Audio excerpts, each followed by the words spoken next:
Bismillah ar-Rahman ar-Rahim. Bienvenue, chers étudiants, dans un autre cours de psychiatrie. Notre intitulé aujourd'hui, c'est de la psychiatrie légale. C'est le cours de professeur Amani. Vous allez trouver tous les cours dans la description à télécharger. Je vous invite toujours, mes chers amis, à abonner pour recevoir ces vidéos durant toute l'année. Et n'oubliez pas du maximum de partage et un j'aime afin que ces vidéos atteignent le maximum des étudiants le plus tôt possible. Donc, dans ce cours-là, ce qui est caractéristique, c'est l'aspect légal ou bien l'aspect médico-légal qui est spécifique à la psychiatrie seule. Donc, comme l'objectif pédagogique de ce cours, ce qui est très important, c'est de connaître que la psychiatrie a un aspect médico-légal qui a des particularités par rapport aux autres disciplines médicales. Donc, un patient qui est atteint de troubles psychiatriques, il n'est pas traité comme une autre personne sain, donc selon le code pénal, comme nous allons voir dans le déroulement du cours. Donc on va avoir l'introduction. Deuxièmement, les types d'hospitalisation en psychiatrie. Donc ça, c'est à retenir. Les troubles psychiatriques et la relation avec la responsabilité pénale, partie la plus importante, et le rôle de la psychiatrie ou bien la relation entre la psychiatrie et les mesures légales de la protection des biens et même des personnes. Donc là, c'est le pouvoir de la psychiatrie. Donc, ce qui caractérise, je répète, la psychiatrie, c'est qu'elle a un pouvoir médico-légal qui est caractéristique à lui seul, notre discipline. Donc, premièrement, comme introduction, une personne peut être atteinte de troubles psychiatriques graves. Et malheureusement, cette personne-là, elle peut commettre des actes répréhensibles. Des actes qui sont ou peuvent faire de l'infraction de la loi et qui ont lieu ou bien qui ont lien avec sa maladie psychiatrique. Donc, ça peut être ce patient-là ou bien cette personne, elle peut être incapable de gérer son intérêt, ses biens. Donc, il nécessite pour cela. Donc, ça, c'est le but de psychiatrie légale.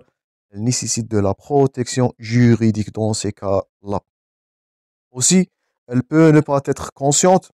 Dans votre cas, le patient, il n'est même pas conscient de sa maladie. Donc, c'est la notion de la nosognosie. Je vous invite à consulter le trouble schizophrénique et les délires. On avait parlé de la notion de la nosognosie. Donc, ce patient-là, il peut pas prendre charge de lui-même, de ses biens, de ses proches. Là, il nécessite des soins sans son consentement. Donc, c'est l'hospitalisation. Deuxième notion, c'est l'hospitalisation sans consentement du patient. Donc là, deux notions importantes, c'est la notion de la protection juridique des biens, personnes. La notion deuxième, c'est de l'anosognosie. Le patient peut pas être conscient de sa propre maladie là et il nécessite une hospitalisation, je répète, qui est contre sa volonté. Donc là, l'hospitalisation, c'est sans consentement. Aussi, il était nécessaire donc, de créer des lois, donc prendre en charge les spécificités de la psychiatrie et les maladies mentales. Donc ça, c'était l'intérêt de l'invention de les lois psychiatriques ou bien la relation entre la psychiatrie légale et la protection des biens et l'hospitalisation contre la volonté. Ça, c'est de l'intérêt pour protéger. Donc le but, c'est une protection juridique du patient, de ses biens et de lui hospitaliser sans consentement, tout ça afin de lui protéger parce qu'il est anosognosique, donc il faut lui prendre en charge du côté qui est légal. Donc ça, c'est le but de la psychiatrie légale. Donc c'est ainsi la nécessité des lois de prendre la spécificité de ces caractéristiques de la psychiatrie. Donc là, c'est la naissance entre la relation entre la psychiatrie et l'aspect légal et du code pénal. Deuxièmement, on va aborder l'hospitalisation en psychiatrie. Donc, les malades mentaux, ils sont pris en charge dans l'une des structures suivantes. Donc, soit une structure sanitaire de base, Donc, ça compris les centres intermédiaires de la santé mentale, soit dans des services de psychiatrie ou bien même des services de urgence psychiatrique dans les établissements hospitaliers, aussi dans des établissements hospitaliers qui sont spécialisés en psychiatrie et dans d'autres structures agréées ou autorisées par le ministre en charge de la santé, donc dans d'autres secteurs. Donc la prise en charge peut être faite dans plusieurs structures, allant du structure sanitaire de base vers des centres hospitaliers spécialisés en psychiatrie. Donc, soit premièrement les structures sanitaires de base, dans les hôpitaux, chez les services psychiatriques et des urgences psychiatriques, dans des établissements hospitaliers spécialisés en psychiatrie, donc dans certains des cas, et même dans d'autres centres, donc dans d'autres secteurs, mais qui sont agréés, je répète, qui sont là, agréés, prendre en charge ce patient-là par le ministre de Santé. Donc, vous êtes censé de retenir ça. L'hospitalisation des patients ne se fait pas seulement dans les centres hospitaliers ou bien les services hospitaliers. Il peut s'agir aussi d'autres secteurs qui peuvent être impliqués dans la prise en charge. Donc, il existe plusieurs, et deuxièmement, ce qui est à retenir, il existe plusieurs modalités d'hospitalisation en psychiatrie. Donc, cette deuxième compétence, ce qu'il faut retenir, c'est les modalités d'hospitalisation en psychiatrie. Ça, selon, c'est le consentement et la notion de l'absence ou la présence de la nosognosie du patient. Premièrement, c'est l'hospitalisation en service ouvert. Et comme leur nom indique, le patient il a le droit de sortir et rentrer. Donc ça, c'est un service ouvert. Le malade, bien le patient, il est majeur et il est civilement, je répète, capable lui-même de demander son hospitalisation. Donc, pour les services hospitaliers ouverts,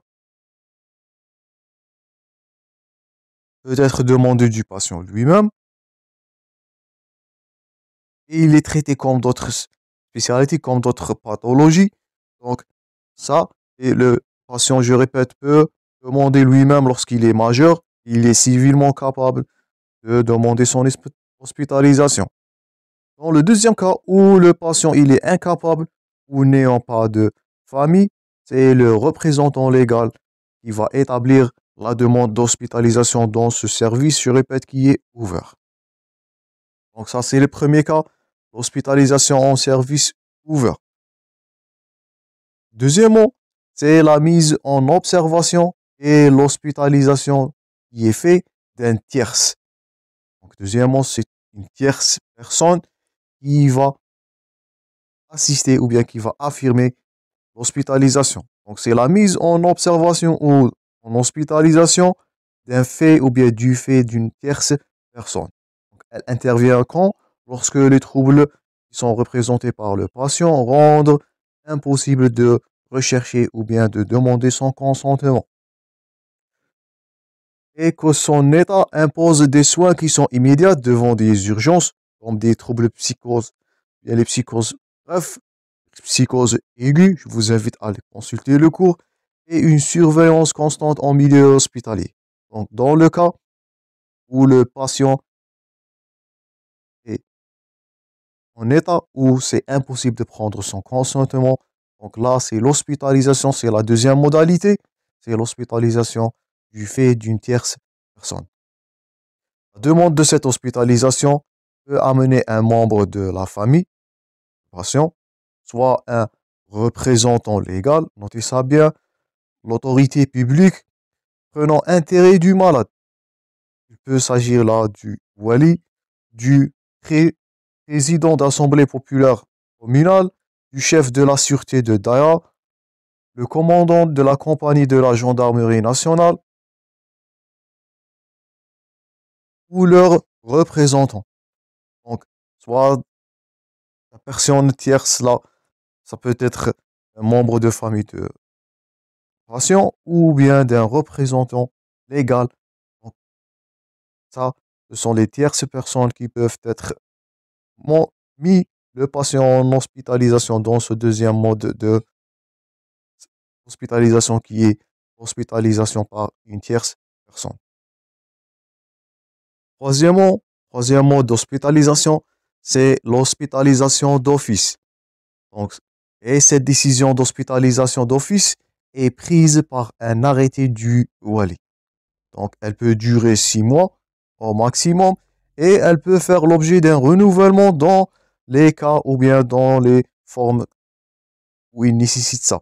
Donc, troisième mode de hospitalisation de mode, c'est l'hospitalisation d'office par du wali. Quatrièmement, c'est l'hospitalisation par un internement judiciaire. Donc, cet internement judiciaire, il existe dans un établissement psychiatrique. Il consiste dans le placement d'un établissement qui est approprié par une décision de justice. Donc, cette hospitalisation de l'individu, elle a en raison donc, ces facultés mentales qui existaient lors d'un moment de commission d'une infraction de loi. Donc, troisièmement, c'est l'internement judiciaire. C'est l'hospitalisation qui peut durer dans ces cas-là aussi de 6 mois au maximum et peut faire l'objet de renouvellement. Donc là, c'est l'hospitalisation chez les patients qui ont commis une infraction, bien la survenue après, bien ultérieurement de leur infraction de cet acte-là, bien l'infraction de la loi.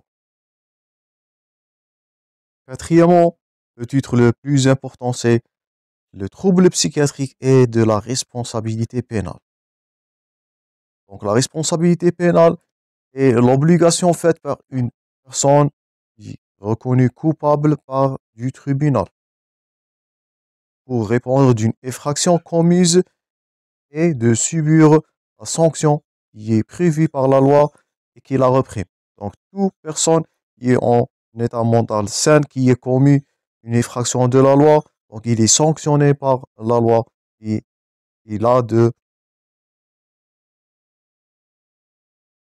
il va répondre à ses actions et, et par la loi, il est sanctionné, comme on avait dit, par la loi.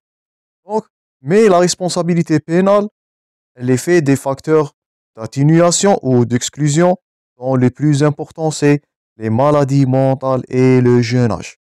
Donc, j'ai un patient qui a une maladie mentale là, donc la sanction, donc, comme selon l'article 47 du Code pénal algérien, donc, il n'est pas punissable celui qui a été en état de démence au moment de l'infraction, donc sans préjudice des dispositions de l'article 21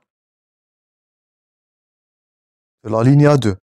Donc, une personne qui a été en état de démence au moment de la commission de l'acte, de l'effraction de la loi, il n'est pas punissable par la loi. Donc, et là, c'est le rôle de la psychiatrie avec de la responsabilité pénale. Le terme démence là, il n'est pas à confondre entre la démence qui témoigne de la diminution de la mémoire, de l'attention et du langage. Là, le terme démence, c'est l'altération des facultés mentales et de la capacité de discernement. Donc, le patient, il est en état de démence, je veux dire, c'est l'absence des facultés mentales et l'incapacité de se discerner. Donc là, le patient, il n'est pas sanctionné par la loi selon l'article ou bien la particule 21. Donc il n'est pas punissable par la loi. Tout ce qui est en état de démence, et je répète, au moment de l'infraction de l'acte.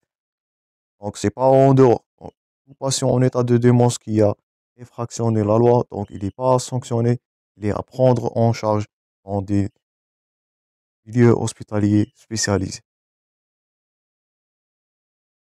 Et ainsi là, le patient ou bien le malade mental échappe de la responsabilité pénale à deux conditions. La première, bien la nature du trouble qui abolit le discernement et le contrôle des actes. Donc c'est la notion pour effractionner, pour échapper à la punition. Première condition, c'est que le patient est aboli Le discernement, il n'a pas de contrôle de ses actes, donc c'est la nature de démence. On a déjà parlé. Et la seconde, c'est qu'il tient, cette démence-là, elle tient au moment où se produit l'infraction. Donc, deux conditions. Le patient, il va subir de discernement. Donc, il est aboli de contrôle de ses actes. Et deuxièmement, c'est cette démence-là, elle a eu lieu lors de la commission, bien, lors de, au moment où cette infraction a été produite. Et il n'existe pas de liste de pathologies qui abolissent le discernement et qui entraînent ainsi les responsabilités pénales, mais on peut noter quelques pathologies. Il peut s'agir là de la schizophrénie, des troubles délirants, des troubles psychotiques, bref, des troubles thymiques, des troubles bipolaires comme on avait vu précédemment, des troubles dépressifs sévères et même des épisodes confusionnels. Et c'est le psychiatre expert qui va faire la relation entre la pathologie là et les manifestations ou bien de l'infraction de la loi. Donc, c'est le médecin expert, c'est le psychiatre expert qui va faire la relation de ces pathologies qu'on a déjà citées et les manifestations de ces pathologies qui ont lien, je répète, avec l'infraction de la loi, ou bien de l'acte qui a été commis par le patient là. Donc, premièrement, c'est le patient qui doit être en état de démence lors de la commission de l'acte. Deuxièmement, cette démence-là, elle a eu lieu au moment où l'infraction a été commise. Et troisièmement, c'est qu'il existe une relation qui est prouvée par un médecin expert. Il existe vraiment une relation entre les manifestations de la pathologie, comme on l'a déjà cité, et l'acte qui est commis par le patient. Cinquièmement, là, c'est la notion, bien les mesures de protection des biens dans la psychiatrie, toujours dans l'aspect légal. Et on va aborder là la notion de tutelle et de curatelle. Premièrement, la tutelle, c'est la procédure d'assistance et de contrôle par le tuteur des actes civils d'une personne dont l'impossibilité d'agir en raison de la faculté mentale ou bien corporelle qui est altérée.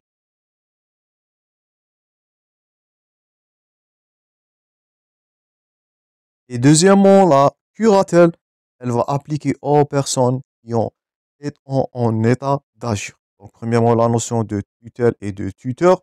Donc, il va prendre en charge la place de la personne lors de l'impossibilité d'agir et du curatelle qui est impliqué dans les patients ou bien les personnes qui ont en état d'agir.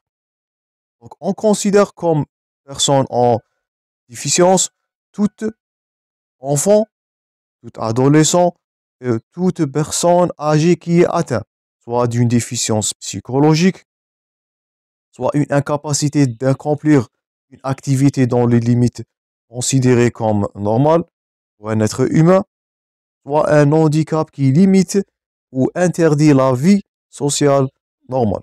Donc, donc c'est tout adolescent, tout enfant ou bien tout adulte ou personne âgée qui a ces trois caractéristiques-là, soit d'une déficience psychologique, une incapacité de accomplir les actes dans les délais normaux comme un être humain, soit des handicaps qui limitent ou interdit une vie sociale qui est normale. Et c'est le juge des affaires de tutelle et de curatelle au tribunal qui peut prononcer la tutelle ou bien une curatelle si il existe une incapacité corporelle ou mentale, comme on a dit, soit chez l'enfant, soit chez l'adolescent et même des sujets adultes et âgés. Donc, il est constaté par un spécialiste choisi sur une liste d'experts près la cour d'appel. Ce médecin expert peut être commis par la famille de la victime et cet expert doit répondre à la question. L'intéressé est-il dans l'incapacité de prendre soin de ses propres personnes ou bien de ses propres biens ou de les gérer? Et l'assistance dont il va bénéficier soit d'une tutelle donc, qui est définitive, donc, qui est totale, ou bien temporaire, qui est partielle, qui est la curatelle. Donc c'est l'expert qui va décider ce que le patient là, il est capable de gérer de façon définitive ou bien de façon temporelle. Selon les deux cas, le juge, il va faire bien, il va prononcer la tutelle qui est totale ou bien de la curatelle qui est partielle. La tutelle, elle implique non seulement la protection des intérêts financiers du patient, mais aussi également la protection de la personne lui-même. Donc, la tutelle, c'est total, je répète, et la curatelle, là, elle est partielle. Donc, la psychiatrie médicale, elle est impliquée dans l'hospitalisation en psychiatrie, dans la responsabilité pénale et aussi dans la protection des biens et des personnes, comme on avait vu. Comme conclusion, le médecin doit connaître ces textes de loi afin de protéger son patient. Donc, comme on a dit, la psychiatrie, elle comporte un aspect légal qui est spécifique à elle-même seule et c'est le droit, bien c'est l'obligation du médecin de connaître ces textes de loi afin de protéger son patient. Donc ça c'est tout pour la psychiatrie légale. J'espère que la vidéo a été utile. Je vous rencontrerai prochainement mes chers amis dans d'autres cours. Merci pour votre attention et à la prochaine.